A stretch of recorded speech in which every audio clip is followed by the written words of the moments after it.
Hello. Hi, everyone. Good afternoon, Amsterdam. It's good to be back here. I was here for the 2014 Bitcoin conference. Maybe some of you were there also, 2014. No, so that's so great. We are all early into Bitcoin because it's only 10 years. It takes 20, 30 years for this kind of technology to unfold and reach mass adoption, replace existing systems. So we are all early. It's only 11 years after I started my company in 2011. Amongst a few others, I started an exchange back then, PoW. It's today the longest running Bitcoin exchange in the world because the other two that were before us disappeared. One of them you may have heard in the press, and the other, BTC, was less known.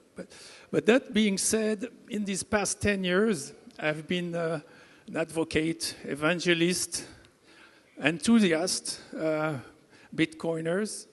And it's good to be with fellow Bitcoiners. I love the question of the gentleman at the end of the panel about how practically we go from the euro to Bitcoin on and off ramp. That's exactly what we do at PoW. And that's still a critical piece of the ecosystem, because without it, we can't reach mass adoption.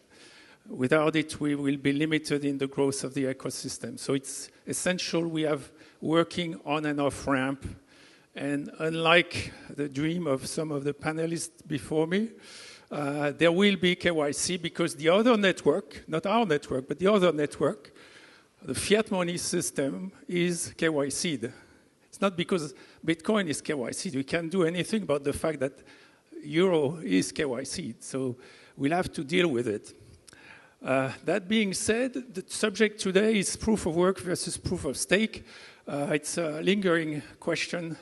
It's been discussed on Bitcoin talks for, I'd say, the past 10 years. It's well before Ethereum announced its launched, promising they will switch to PoS sometime down the road.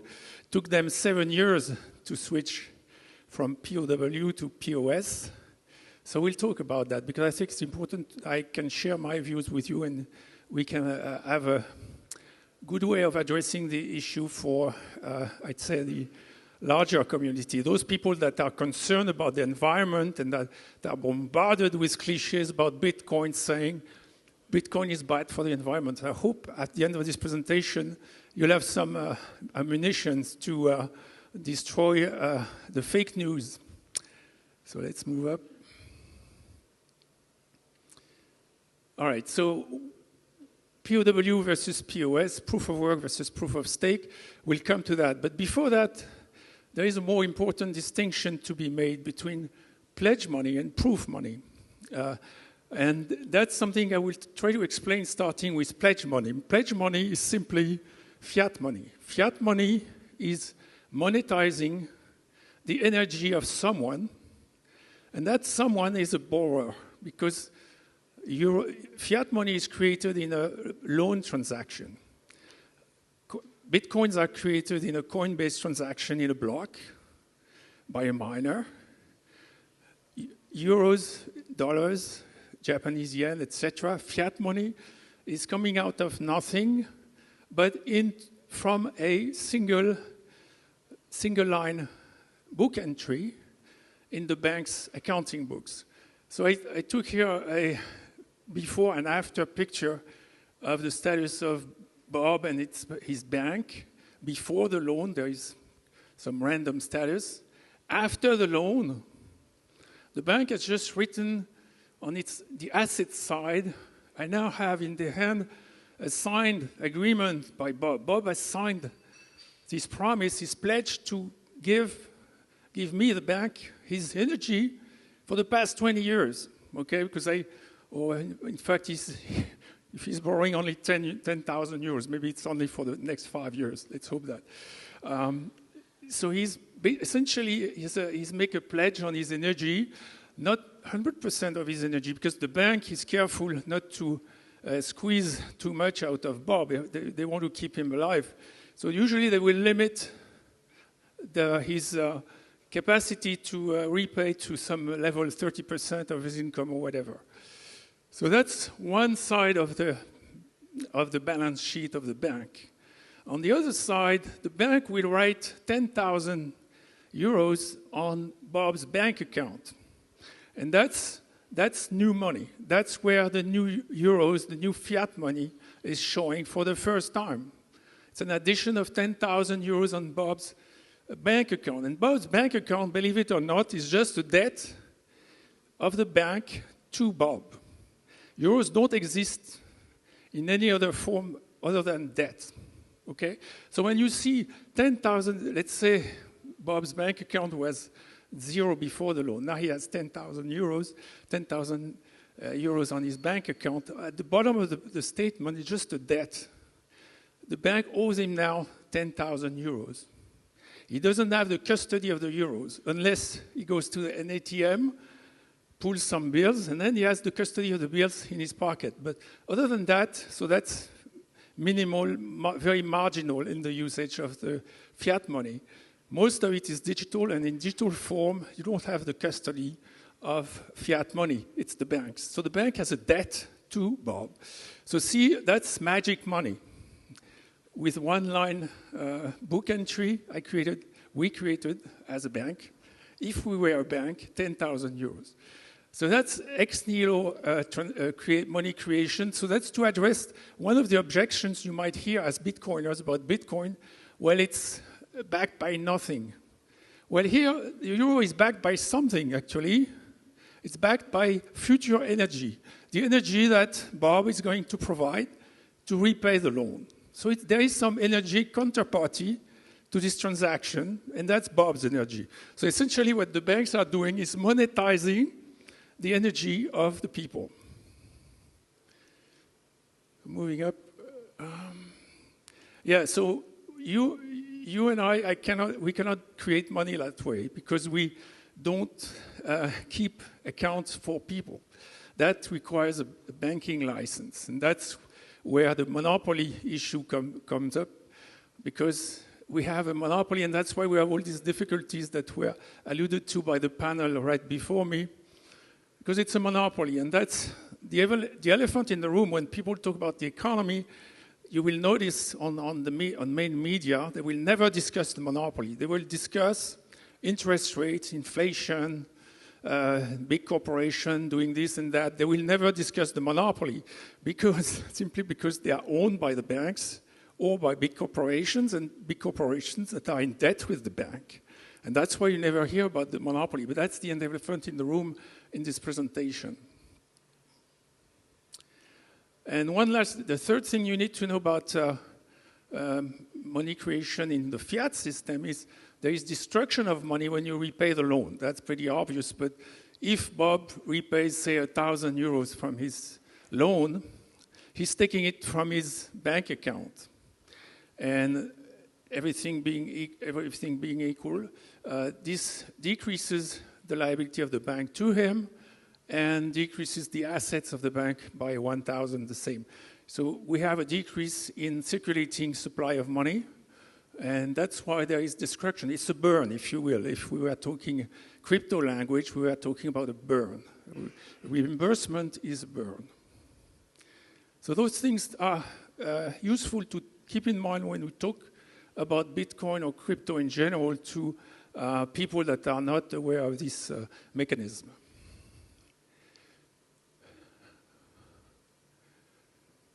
Okay, and one last thing is, if it's a peer-to-peer loan, there is no money creation because you don't have the license. All you can do is move a balance from one bank account to another. There is no such thing as money creation in a peer-to-peer loan. Because here, Alice doesn't have a banking license. Okay, now going to Bitcoin. Energy is work, and work is what you get paid for. That's why there is an equivalence relationship between energy and your work. If it's manual work, it's work, free energy in physics. If it's intellectual work, it's you are working on reducing the entropy. The entropy is the other notion that's useful to know when you talk about Bitcoin, PoW and PoS.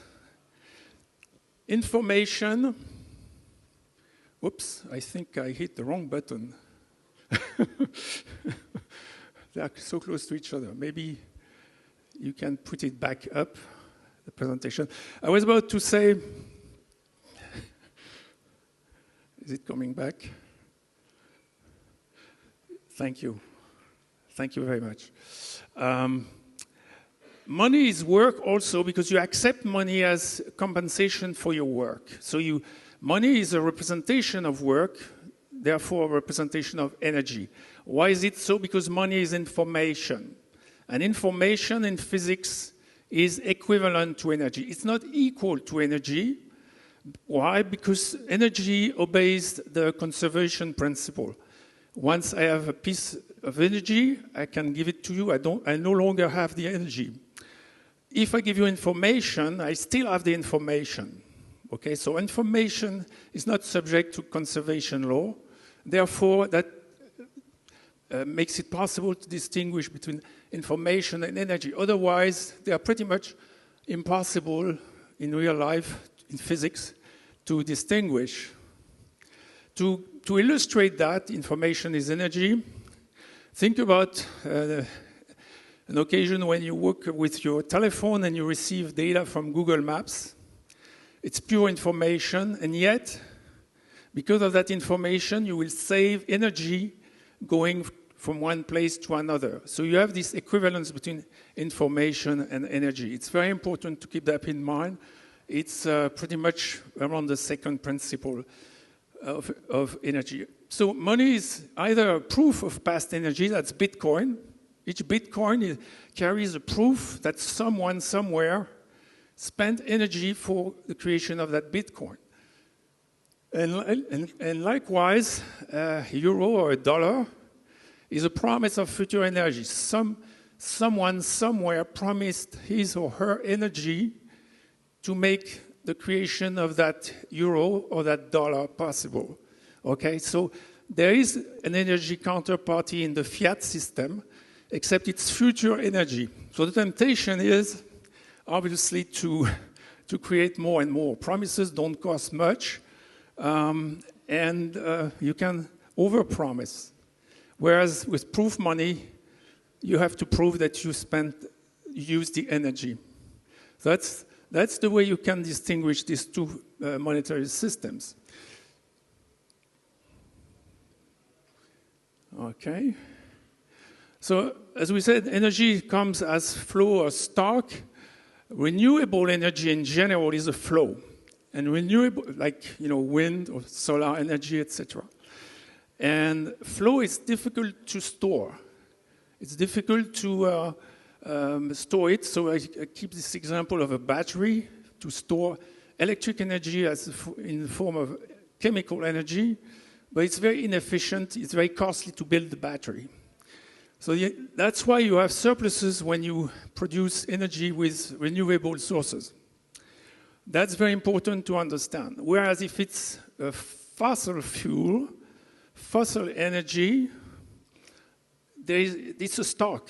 There is no surplus. You always can defer the sale of a stock.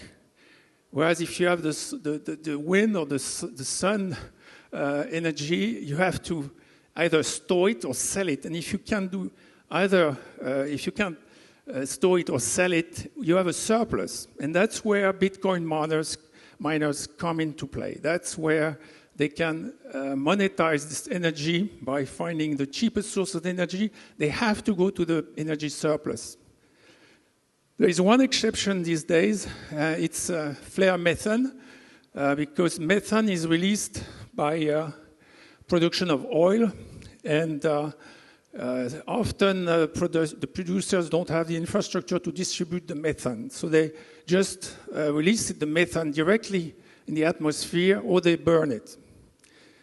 And burning it is better than releasing the methane, because you convert methane to CO2, and CO2 is less detrimental to the environment than methane. Methane is about 25 times more detrimental than CO2 from a greenhouse effect perspective. And therefore, miners have a useful action also, even if they use methane to power their plant. So again, those are bits of information you need to know when you are asked, well, is Bitcoin good or bad for the environment? That's the conservation principle that I alluded to before. Okay, one last slide is about the actual energy consumption of the banking system. Because there is an elephant in the room also when people talk about energy consumption, because they forget that one line here, if I have a laser pointer, no, the last line here, the bank jobs. That's about, on a global basis, that's about 45 million people working in bank jobs, boring jobs. They are usually smart people, well educated, and they could be reallocated to productive sector. They could go into education, they could go into health care, they could go to many other productive sectors, and yet they are counting the beans. And that's 45 million people. Why is it 900 terawatt hour? Terawatt hour is the energy, the unit for energy, like joule. 1 watt hour is 3,600 joule. It's a quantity of energy per year. This is on a yearly basis, right? So 900 terawatt hour, how did I come up with this number? It's simply 45 million people times 20 megawatt hour. Why 20 megawatt hour? That's the average energy utilization for a human being on planet Earth these days in 2022. And that's the hidden factor in most of the calculations. If these people are reallocated, there is an opportunity cost. It's not a direct cost, obviously, from an energy standpoint. It's an opportunity cost because these people could be employed in other jobs. With Bitcoin, you don't have 45 million people working to make the Bitcoin network function. Otherwise, I think we need a bigger room here. Okay, one last slide, because I guess my time's up. Like I said, not only does Bitcoin consume roughly 10 times less than the overall banking system energy usage, but it's also not using the same energy. As I said before, it's not using premium energy, because if it's premium, it's just not profitable to mine. And sometimes you hear people deny that there are energy surpluses. They would tell you, well, but we could do something more useful with the energy. How come this calculation not useful? Well, it's precisely because if it was useful, it would no longer be a surplus, and therefore it would be more expensive. And also we'd have competition between the value of the Bitcoin network and the value of whatever other usage of the network is made. So the safety of the network would be compromised. So it's very important that the calculation is not useful for these people because it's useful to us. We consider it useful because it's a security and decentralization of the network.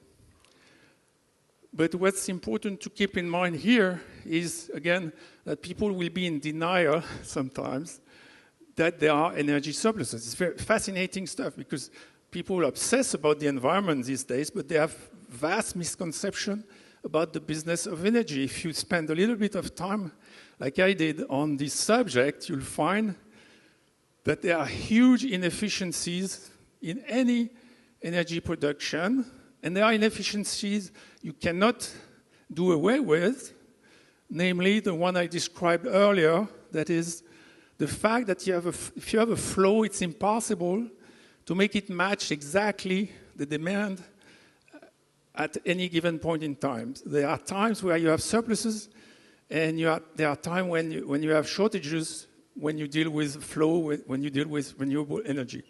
That's very important to keep in mind when you hear discussions, especially with people that are engaged in what I call political ecology.